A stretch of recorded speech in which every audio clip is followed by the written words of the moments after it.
Trust me, we've been dealing with each other for the last 10 years. 3 years, man. We've been dealing with each other for the last 10 years, and you know that the account manager has all the books. So how did $9,000 go missing, Frank? Hey, maybe I did catch up on a few of my bills at home. What? So what? What did your bills have to do with the church? You told me I want my car paid. See, you just gave me a What you mean your personal bills, Frank? Come on, man, I give this church my all. You don't think I fall back on this is the church's money, not your money, Frank. I fall back on my rent too, brother. So you condoning this? You allowing this? I don't got no say. I'm happy with what I'm doing. When have you ever told people about that personal? Come on, brother. No, come on, brother. We're not finna do this today, all right? He just said his personal bills. Okay, and I give him my all to this church. You don't think I deserve that much? No, this is the people's money you're stealing. And how many times have I helped you? That has nothing to do with me. I haven't stolen from the church. I get what I deserve. What I agree down, you're taking extra from the people. I don't deserve nothing for making these people, saving their souls every single week. God saves their souls. God saves their souls. It's not you. God saves their souls. Tim, you're stealing from the church, Frank. I told you. You out of line right now, Tim. No, you out of line, Frank. You just gonna have to push this issue back in. No, are you selling out? I'm not selling out. I'm just saying you gotta trust the process. You're taking extra money. You don't have to pass you and everything. You doing too much. This is not brotherhood right now. No. The people don't have to know about this. Tim, you out of line. No, I mean, everybody, the people will know about this.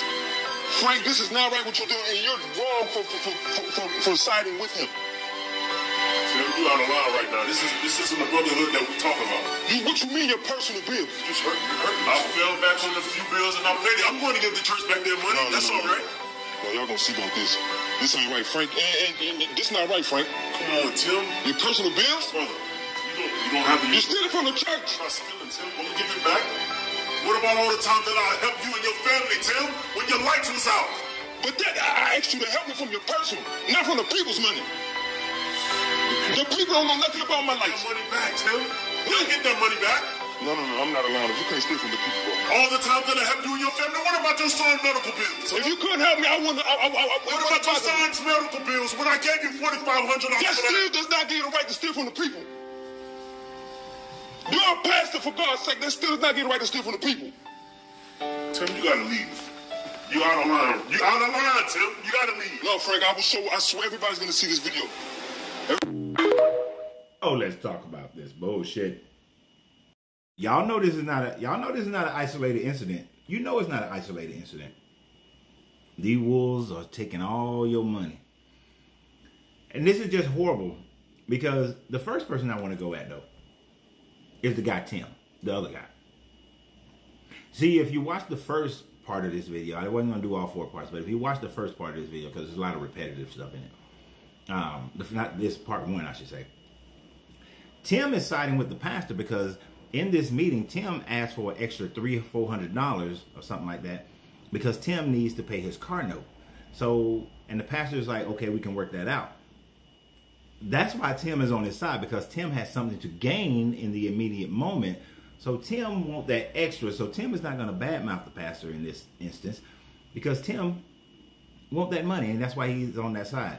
Now, this is why it's very important to check the records of the church that you belong to, because them utilizing your money however they see fit. The pastor's like trying to justify, hey, I fall back on my rent. Look, I come in here and I'm saving all these people's souls. I've given my whole body, my whole mind. I've given everything to this church. So I deserve this money. This is the mentality of pastors when they are controlling your money that you are donating to this church. And I know a lot of y'all are going to say stuff like, because this is what I was told when I was younger. I give from my heart, and when I give the money, I don't worry about what does with God to deal with so-and-so and such and such. No. Your book tells you that you're supposed to be a good steward over your money.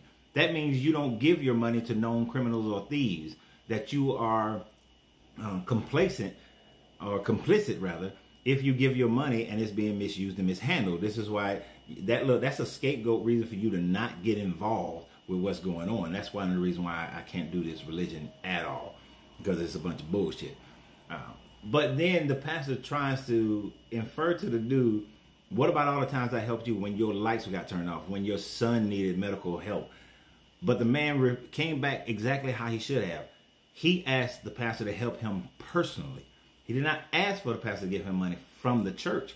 I'm sure if he knew that the money was coming from the church in that way, that he would have rejected the money or figured out some other means or method. Or if the pastor was doing right, it would have went through the benevolent fund, if they have one. But it seems like this church don't have one.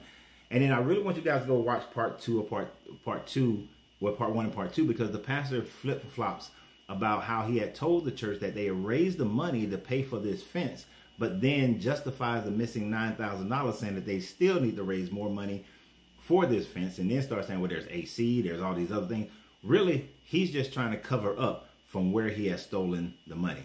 So go check out this person who made these videos, Kimmy Klein, I think is the name, and on TikTok.